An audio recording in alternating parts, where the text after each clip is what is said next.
There's just something about receiving, getting to a place, a pinnacle of where you've accomplished something, a dream, a goal, paying down a bill, paying off, whatever, parking tickets, whatever it is. There's something about being able to get to a place.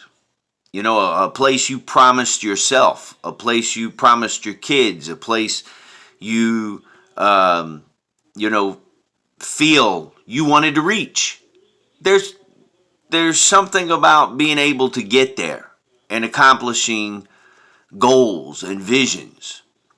There's a great story that talks about this. After the children of Israel in the Old Testament, after being oppressed for so long in Egypt, there comes a man by the name of Moses who ends up being basically God's mouthpiece and leads the children of Israel to victory after victory after victory. Leads them through the desert and gets them where they need to be. And then the time comes that Moses dies, and his second in command, by the name of Joshua, he ends up leading them into, guess what it's called? The Promised Land. They end up crossing the Jordan River, and they are entering into the Promised Land. Now, there's a lot of things that took place in between leaving Egypt and getting to the Promised Land, but I don't have time to get into that. But I want to talk about when they got into the Promised Land. Now, you would think when you get to the place that you've been promised, it's easy. Now it's time to go through life on a bed of ease. And you don't have to fight anymore. And you got life on easy street. But that's not the case. When they went into the Promised Land, there is a principle called the Jericho principle. Basically, what happened in the Hebrew writings is it tells us that when the children of Israel crossed over the Jordan River, which incidentally, if you have a Bible, anytime you look up the word Jordan River, anytime you see the Jordan River, it's always representative of transition.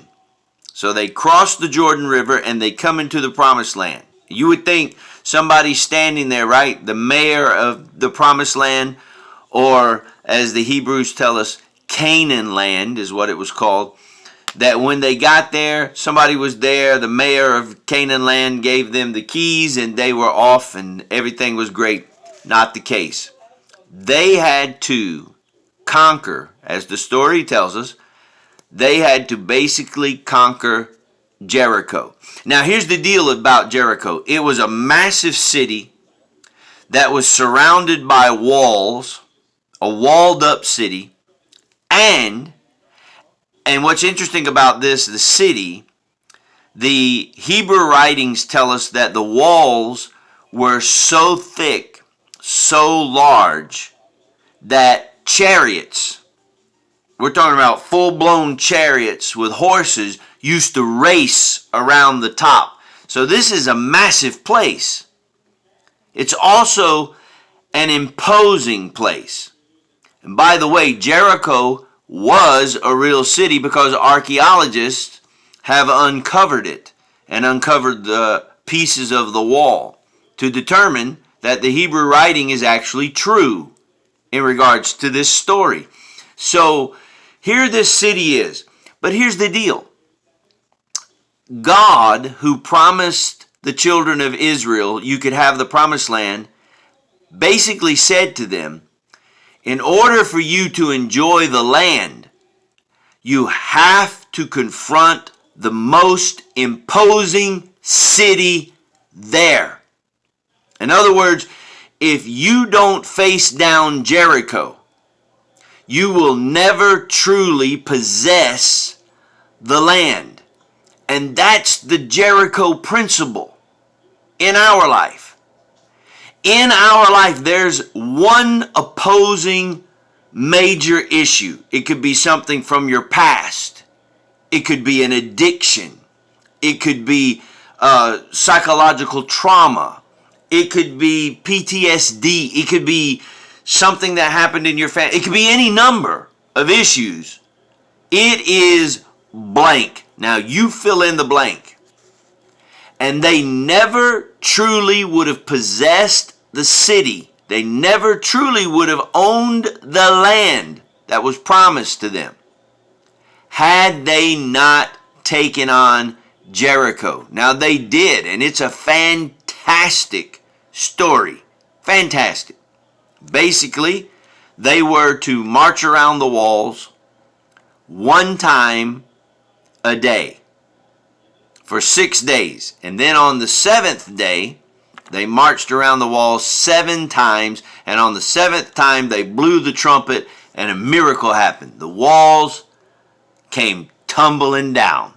Somebody should write a song about that. And the walls came tumbling down. And they won the victory. And that's the way it is in our life. Now, there's so much in that, I don't have time to unpack it, but there's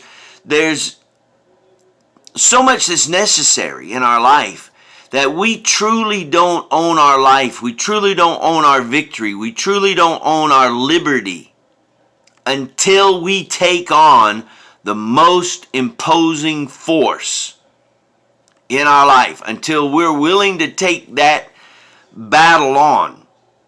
We really don't have victory. So yeah, it's great to get somewhere that's been promised to you. It's great to enter into your promised land and go through the Jordan and go through transition and stand there and say, I'm here. But you truly don't own it until you take on the most imposing force in your life. What is that? I can't determine what that is for you. You can't determine what it is for me. But it's necessary to find out what it is.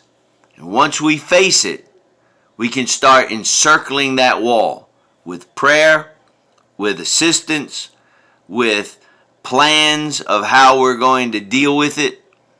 And once those walls come down, the promised land is all yours. May God bless you. This is my prayer.